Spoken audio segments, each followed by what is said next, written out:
Hello students, welcome to Eduauraa. My name is Rajni Jha and I'll be taking Sociology optional classes. In today's session, we are going to talk about social stratification from theoretical perspectives. The two theoretical frameworks of structural functionalism and conflict theory in sociology provides two different, contrasting and contradictory views on social stratification. Symbolic interactionism provides a third, more neutral conception of social stratification. Let's talk about them. So the first is structural functionalism.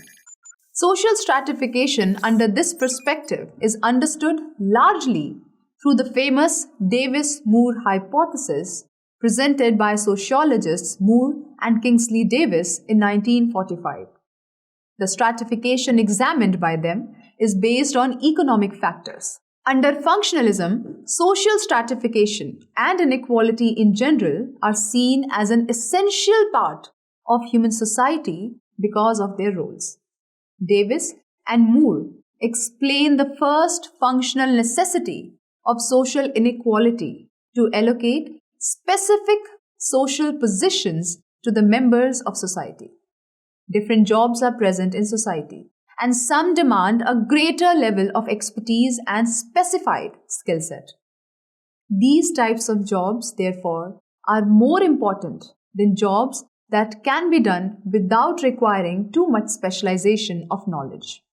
Hence, it is only fair for people occupying these positions to have a higher remuneration for their services.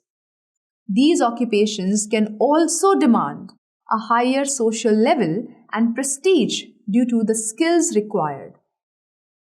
Therefore, stratification facilitates the induction of people with distinguished knowledge, skills, and intelligence into specific occupational positions.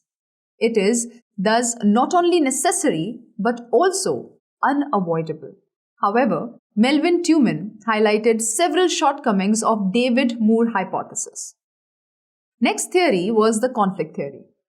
Drawing upon the works of Karl Marx, conflict theorists present a negative picture of social inequality as encouraged by social stratification.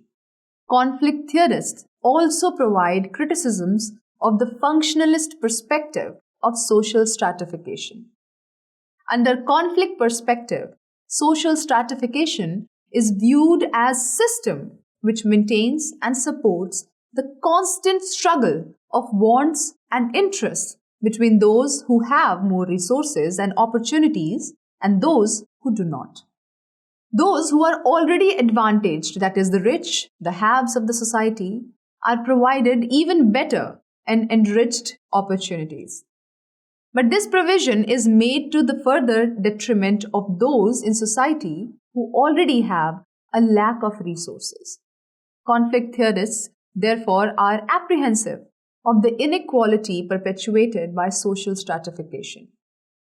Not only do the rich benefit from such hierarchical organization of society, but the condition of the poor is also exacerbated and their opportunity to rise along the social ladder is taken away. Marx's famous quote, "The ideas of ruling class in every epoch are the ruling ideas," presents the explanation for how social stratification benefits the upper classes and aggravates the lower ones. Because those with more economic or material power control the social structure of human society, their ideologies become the predominant ones. They form these ideas to uphold the existing structure of society and to benefit their agenda. Next is symbolic interactionism, which provides rather a neutral take.